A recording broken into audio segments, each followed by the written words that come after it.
A bull hippopotamus stands in shallow water on the Mara River, blood running down its flank, teeth marks, deep ones. A Nile crocodile did this, one of the most powerful predators in Africa, armed with a bite force strong enough to crush bone.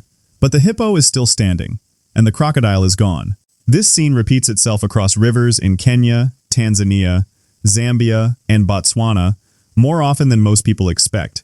Crocodiles are ambush hunters, built to overpower almost anything that enters their water.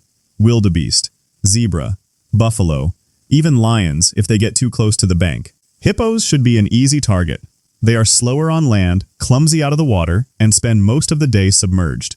Exactly where a crocodile has the advantage. And yet field researchers monitoring these rivers report something strange. Crocodiles rarely attack adult hippos. When conflict does happen, it is usually the crocodile that backs away first. Often injured, sometimes killed. The math does not add up. A crocodile can weigh over 1,000 pounds, snap its jaws shut with more force than almost any animal on Earth, and vanish underwater without warning. A hippo cannot bite through armor the way a crocodile can. It cannot ambush from beneath the surface either. So why does the same outcome keep repeating along the same riverbanks, year after year, in country after country? The answer is not about strength. It is about something else, something built into the hippo's body, its behavior, and its history in that water, long before the crocodile ever arrived. The Mara River looks calm from the surface. Below it, nothing is calm at all. Nile crocodiles here have controlled these waters for millions of years. Some individuals grow past 16 feet. Their bite force has been measured near 5,000 pounds per square inch, enough to shatter the leg bone of a full-grown wildebeest in a single closing of the jaw. Rangers who patrol these rivers know the pattern.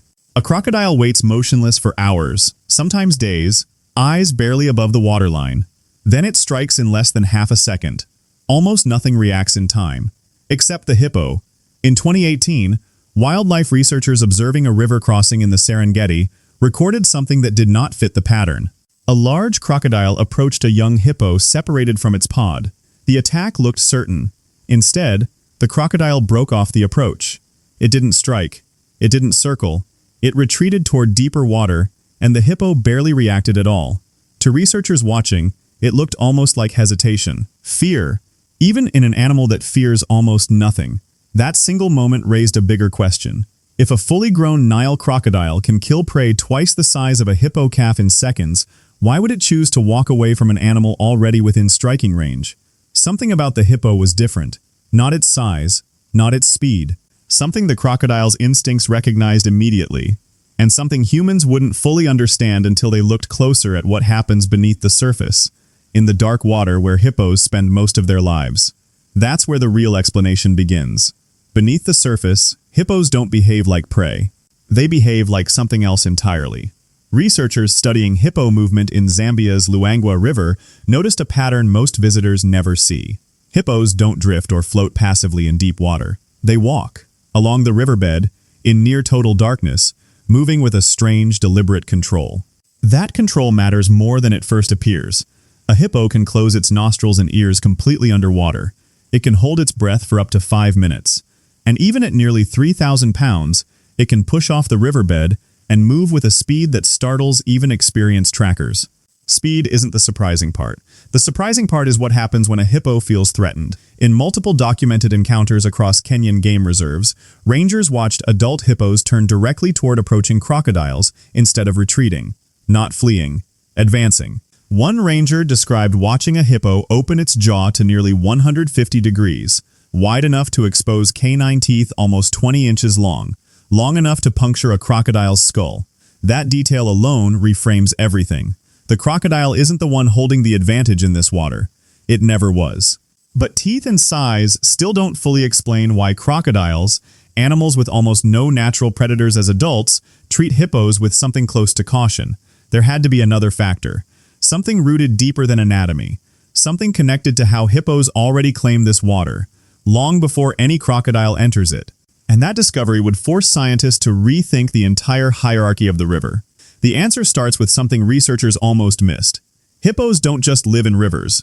They own them. Adult male hippos hold territory the way lions hold ground on land. Every stretch of river is divided, patrolled, and defended, not occasionally, but constantly. And the enforcement is brutal. A dominant bull marks his section by spinning his tail while defecating, flinging waste across the water and banks in a display visible for hundreds of feet. It looks strange. It is not random. It's a warning sign, and every crocodile in that river reads it. Wildlife biologists studying the Mara ecosystem discovered something crucial. Crocodiles that grow up in hippo-dense rivers behave differently than crocodiles in rivers without hippos. They keep more distance. They hunt more cautiously. They avoid open confrontation almost entirely. This wasn't instinct alone, it was learned. Young crocodiles that ignore hippo territory don't get a second warning.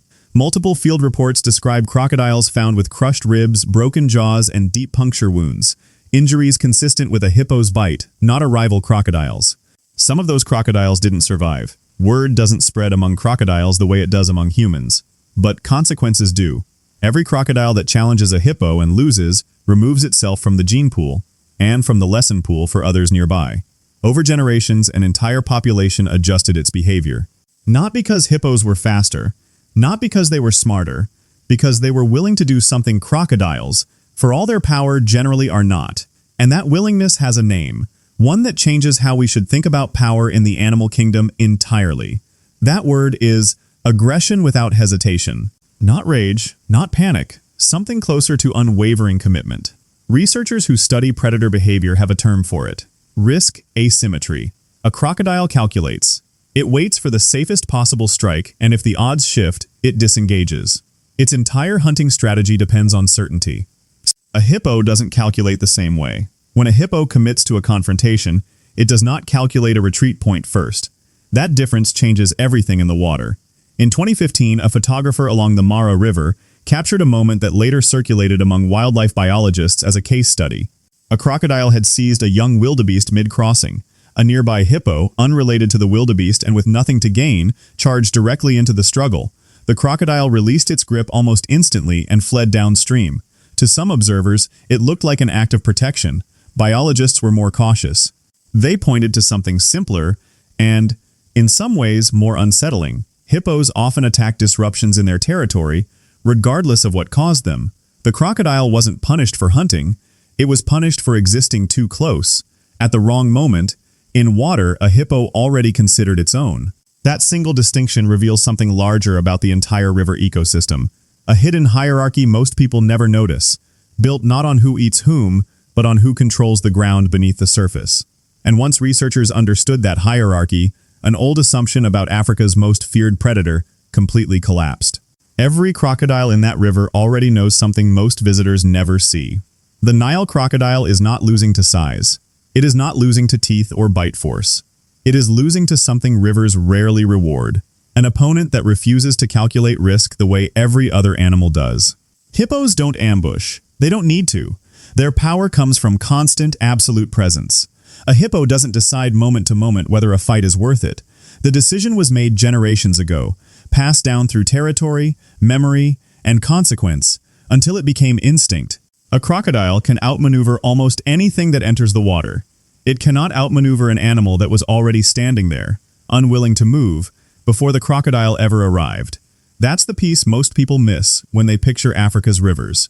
The most dangerous predator isn't always the one with the sharpest teeth. Sometimes it's the one who has already claimed the ground beneath the surface, and dares anything else to test it. Every scar on every old crocodile along the Mara, the Luangwa, the Zambezi, tells the same quiet story. Not of a hunter defeated by a stronger predator, but of a hunter who forgot, even for a second, whose river it really was. The next time you see a nature photo of a crocodile drifting near a pod of hippos, look again. It isn't hunting, it's waiting for permission the hippos will never give. If stories like this change the way you see the natural world, subscribe. The next one might surprise you even more.